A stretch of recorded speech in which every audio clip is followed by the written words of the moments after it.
everyone, welcome back once again. तो हमने basic references और पॉइंटर्स समझ लिए हैं। अब चलो एक प्रॉब्लम की बात करते हैं। मान लो कि मैं तुमको बोलता हूँ कि तुम यार चाय बना के बताओ मुझे, और उसका प्रोग्राम लिखना है अपने को। तुम बोलोगे यार मैं तो सी प्लस प्लस सीखने आया था, और तुम इसमें से कोड में से कहाँ चाय बनवा रहे हो मेरे से। तो लेट्स से हम बस लॉजिकल स्टेप्स लिख रहे हैं कि क्या क्या प्रोसेस इन्वॉल्व होती है। ठीक है, तो ऐसा मान लो कि क्या लिखोगे तुम। Bring milk, turn on the gas, add sugar,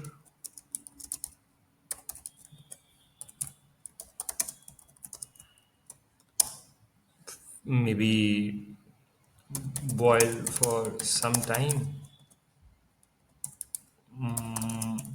pour to cup। Right, मान लो कि मोटे मोटे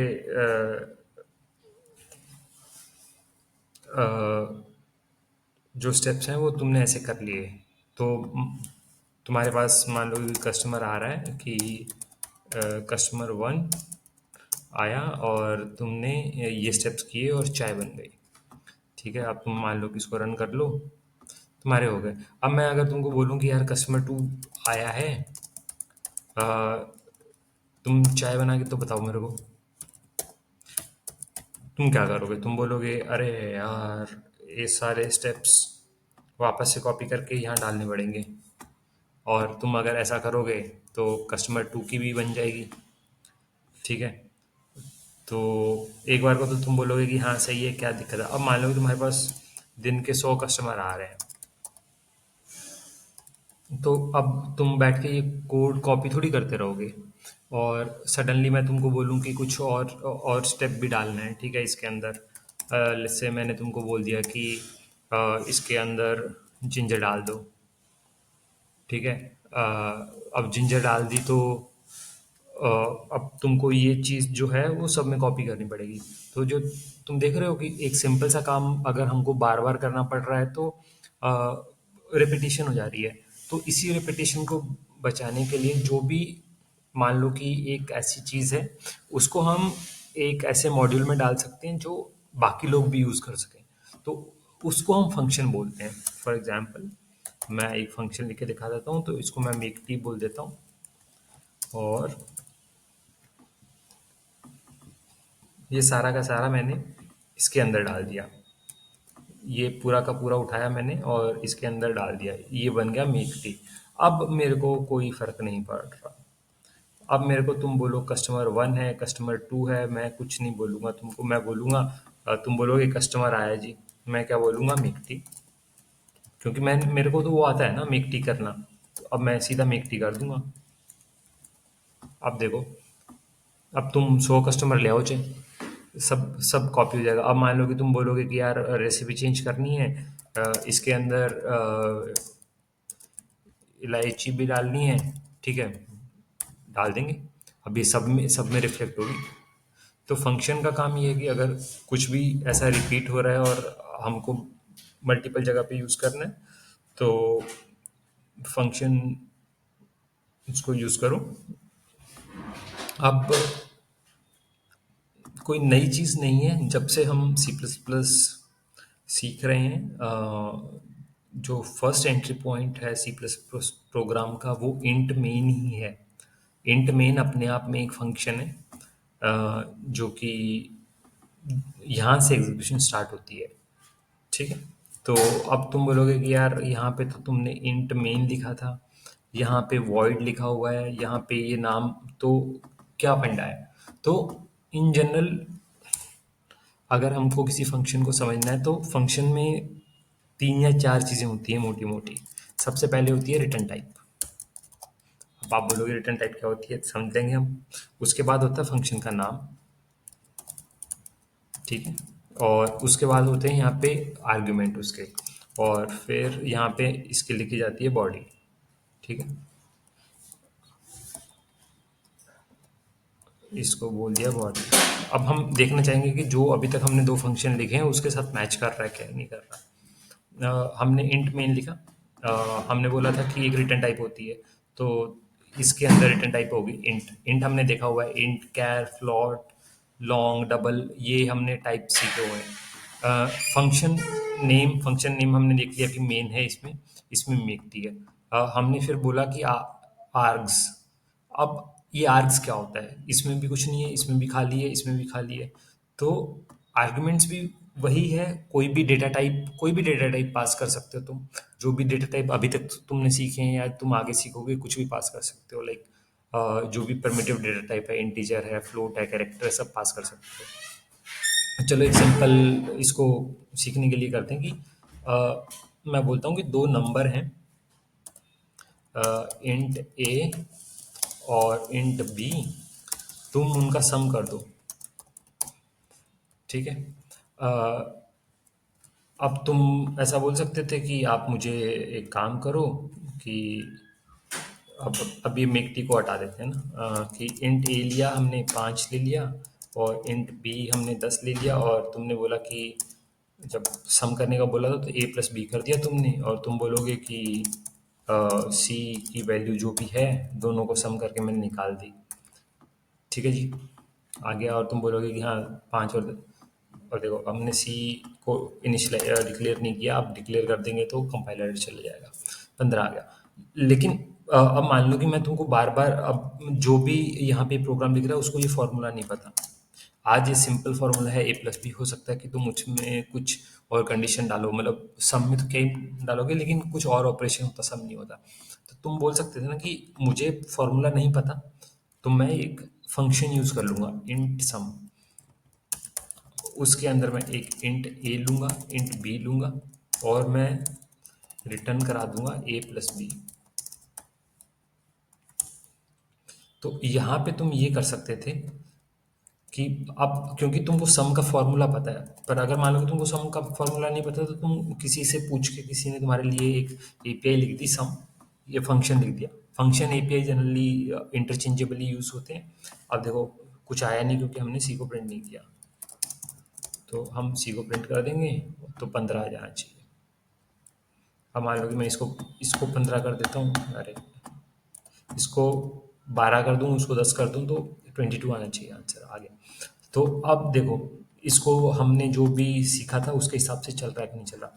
रिटर्न टाइप इंट होनी चाहिए। रिटर्न टाइप का मतलब ये फंक्शन क्या रिटर्न करेगा, इसके अंदर कुछ कैलकुलेशन होंगी, उसके बाद ये फंक्शन क्या रिटर्न करेगा तुमको। सम इसका नाम है, इसके अंदर आर्ग्यूमेंट्स क्या है, एक इंटीजर है, उसके बाद एक इंट इंट बी है, दोनों इंटीजर टाइप के हैं। और फंक्शन के अंदर तुम क्या कर रहे हो कि जो भी तुमको इंट ए और इंट बी आया, दोनों का सम किया और तुमने रिटर्न कर दिया। रिटर्न करना हमने जब इफ एल्स वगैरह पढ़ रहे थे तो हमने रिटर्न स्टेटमेंट सीखी थी कि उस फंक्शन से या उस ब्लॉक से एग्जिट कर जाएगा। तो जो भी ए प्लस बी की वैल्यू होगी वो इस फंक्शन के थ्रू रिटर्न करेगा, और तुमने क्या किया, उस वैल्यू को कैच करना पड़ेगा किसी वेरिएबल के अंदर। तो तुमने क्या किया कि सी के अंदर उसकी वैल्यू डाल दिया और सी के अंदर प्रिंट कर दिया। ठीक है। अब तुम नाम यही रख सकते थे, और तुम इसके अंदर चेंज कर दो, अभी स्टार कर दो दोनों का।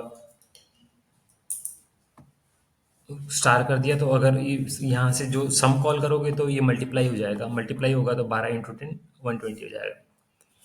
मतलब करानी चाहिए जो नाम है फंक्शन का, उसके हिसाब से ही तुमको चीज़ें करनी चाहिए।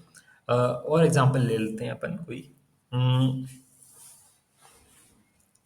अपन ऐसा बोलते हैं कि प्रिंट कर दो तुम, मैं तुमको एक नंबर दूंगा, वॉइड एक फंक्शन ऐसा लिखो, function to print a table. तो यहाँ पे जो यूज़र होगा ना अपने को, वो अपने को सिर्फ अ, वो देगा, एक नंबर देगा। मान लो कि अपने को 5 देता है और ये बोलता है अपने को कि एक टेबल प्रिंट कर दो इसको। तो अपन क्या कर सकते हैं कि अपन अपने को, देखो इसको कुछ रिटर्न तो करना नहीं है, तो कैसे सोचेंगे इसको, इसको सोचेंगे कि वॉइड लिख दो। वॉइड का मतलब खाली, खाली मतलब कुछ भी रिटर्न नहीं कर रहा। फंक्शन का नाम क्या है, प्रिंट टेबल। अब इसके अंदर ले क्या रहा है, एक इंटीजर ले रहा है, तो मान लो कि इसको इंट नम बोल देते हैं। ठीक है जी।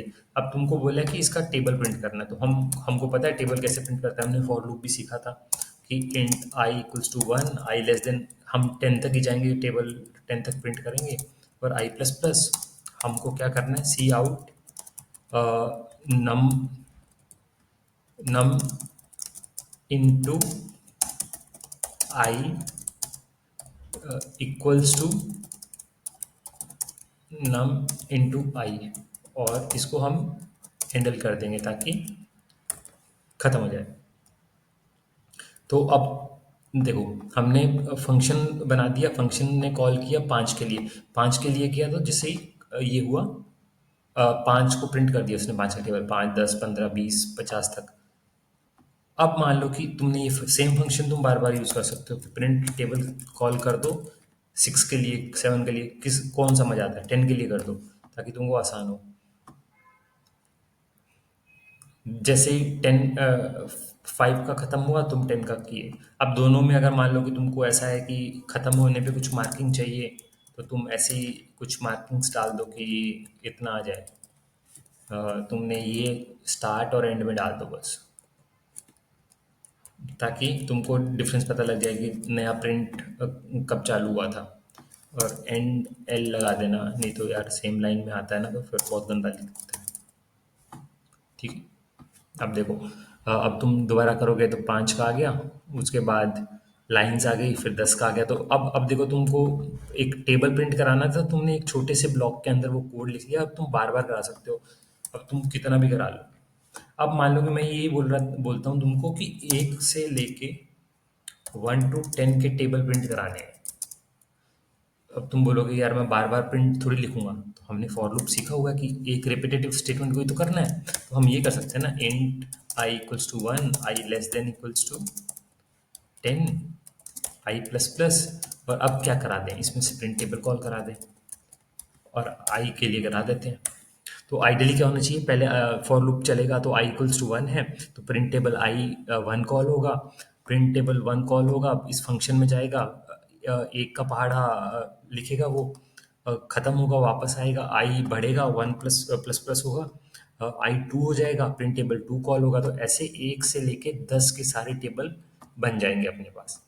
अब देखो, 1 का टेबल बन गया, यहाँ 2 का टेबल बन गया, 3 का टेबल बन गया, 4 का टेबल बन गया, 5 का, 6 का, 7 का, 8 का, 9 का, 10। तो अब ये देखो, हमने जब फंक्शंस और फॉर लूप को साथ में मिला दिया तो कितनी खतरनाक चीज बन गई है।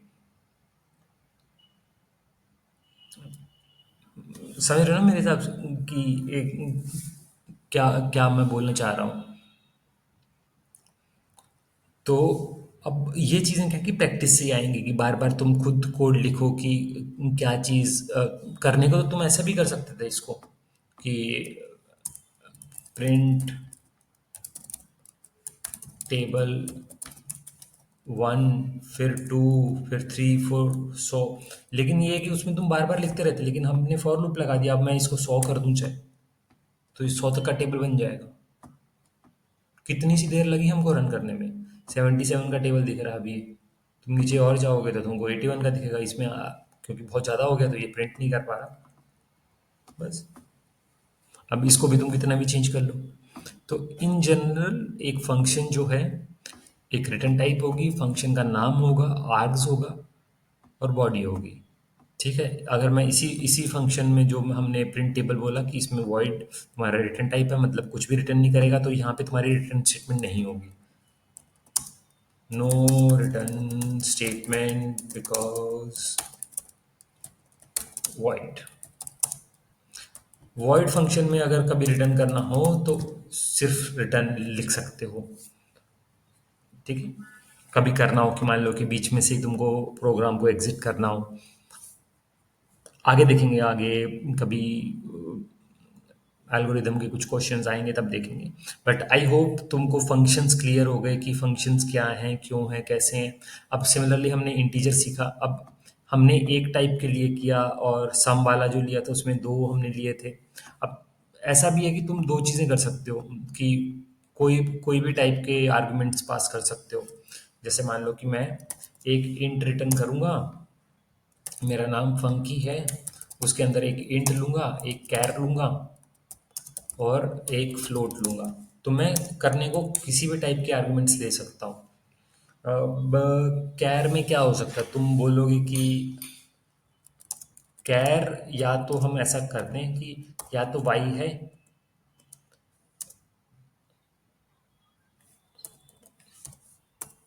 मान लो कि नो है, ऐसा मान लो, है ना। कि या तो नो कैरेक्टर डाला तुमने या तुम्हारा कुछ भी है, और इसमें जो भी फ्लोट नंबर है, क्या लॉजिक लिखना चाहोगे? कुछ अजीब सा लॉजिक लिख दो, है ना। कि तुमने बोला कि मैं इसमें से पास करूंगा 1, वाई 1, ए और 2.3। अब सिंपल सा मान लो कि तुम रिटर्न करना चाहते हो ए इंटू एफ। अब ये ध्यान रखना कि ये फ्लोट में है, ये इंट में है, तो दोनों का जो मल्टीप्लिकेशन होगा हो सकता है अलग जाए, लेकिन क्योंकि इंटीजर में कन्वर्ट होगा तो int into float will convert into int based on the type, कि यहाँ पे हम इंट में कास्ट कर रहे हैं इसको। ठीक है। और दूसरे में हम मान लो कि रिटर्न कर देते हैं ओनली ए। तो अगर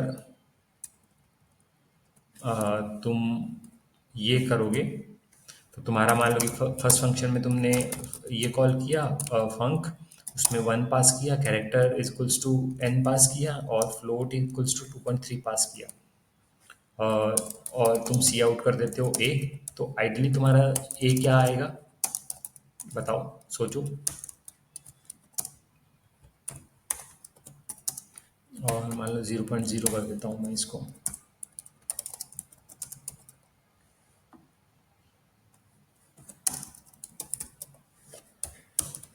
तो हमने जब बोला कि एन गया तो मतलब ए इंटू एफ होना चाहिए। ए इंटू एफ दिस इज 2.3 का इंटीजर पार्ट इज 2, तो इसमें 2 आएगा। और दूसरे केस में जब हमने वाई भेजा तो इफ में नहीं आएगा, एल्स में आएगा, तो ए आएगा।